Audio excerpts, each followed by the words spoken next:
Se nós aceitamos que essa é a missão da igreja, que a salvação das almas é uma coisa secundária. Não, ninguém disse isso. Gente, para um pouquinho. Está exagerando, está ficando paranoico. Então vamos ver o que o Leonardo Boff diz. Não lá atrás, década de 60. O que ele disse em 2003, numa entrevista à Agência Brasil, falando da teologia da libertação. É uma teologia que faz sentido. A outra não faz. Essa faz sentido. A outra, com 2000 anos na igreja, a teologia dos padres da igreja, essa não faz sentido. Porque a que faz sentido é a teologia da libertação, que ajuda a criar uma visão das coisas. A outra é cega, a outra era opaca, não permitia compreender nada. Não necessariamente cristã essa teologia, porque nós não estamos interessados em que haja mais cristãos. Não importa. Estamos interessados em que haja mais cidadãos participativos, sensíveis, justos, lutadores pela libertação dos seres humanos, e o cristianismo como uma fonte geradora de pessoas assim, que vão para o inferno, mas que gerem pessoas assim. Então não estou exagerando, né? Está tudo bem, está tudo escrito. Não me digam que eu não estou lendo. Estou lendo. Palavras dele. E o Frei Beto? O que diz o Frei Beto? Artigo Jornal do Brasil, 6 de abril de 1980. O que propomos não é teologia dentro do marxismo, mas marxismo dentro da teologia.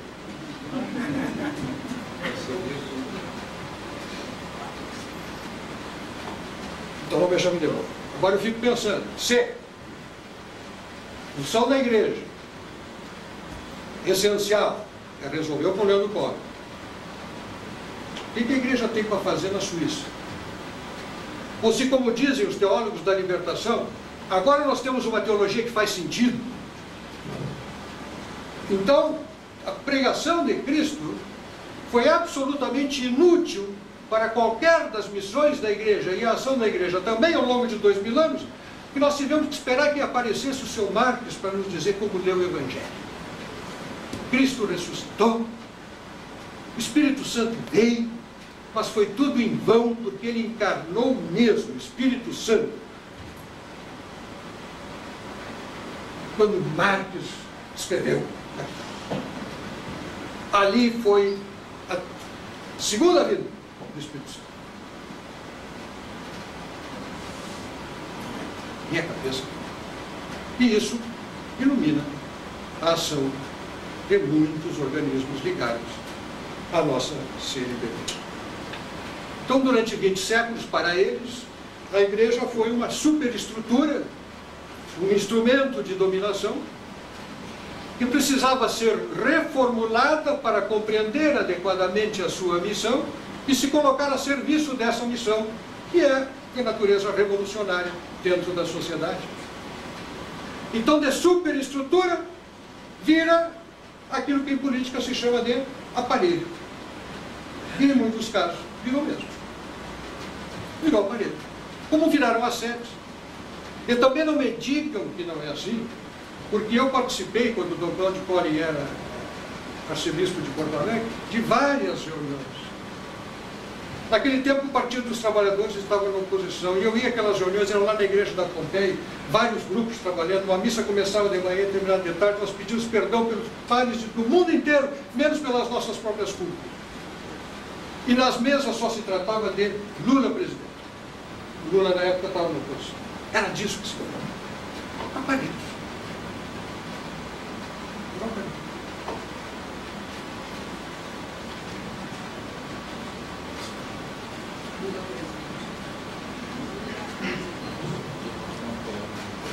Então,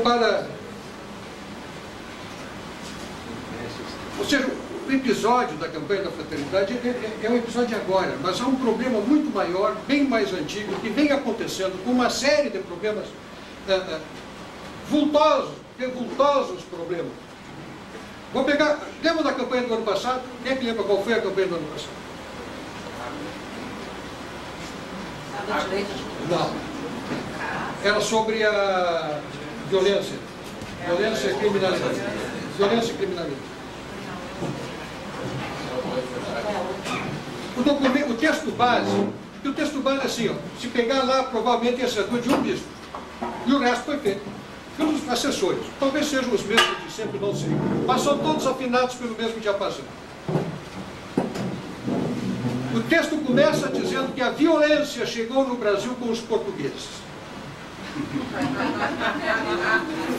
Até então, os índios brasileiros viviam em paz. Era o paraíso perdido, um recanto do Éden, onde as tripulias de Adão e Eva não haviam chegado. Eles continuavam vivendo no paraíso. Eles só usavam seus arcos e suas flechas para caçar capivara com todo o zelo econômico. E muito provavelmente, quando comeram, a palavra é essa, Dom Pedro Fernandes Sardim, certamente era porque o bispo, de fato, devia ser muito apetitoso a partir de nome, e eles o partilharam fraternalmente. Estou fazendo ironia, mas o que o texto dizia é isso. Violência chegou no Brasil com os portugueses. E tudo que dali para frente se falava sobre a violência no Brasil era imputado a responsabilidade, sabe de quem? Cada um de vocês que está aqui, nós todos somos culpados pela violência. E aquele que pratica a violência contra nós, ele é uma vítima da violência que nós praticamos contra ele. E nós, de maldosos que somos, ainda os colocamos na cadeia como vingança social. E era esta a palavra usada. Nós somos vingativos em relação àqueles que nos matam nas ruas por qualquer motivo.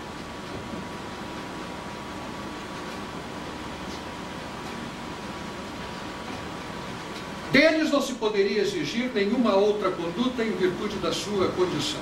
Sabem de quem é também essa tese? Assumida na campanha da Fraternidade do ano passado, esta é exatamente, se lembram, a tese do Marcola. A CNBB assumiu a tese do Marcola. Não é assim. É um texto base da campanha da Fraternidade, mas enfim, eu leio o que eles escrevem.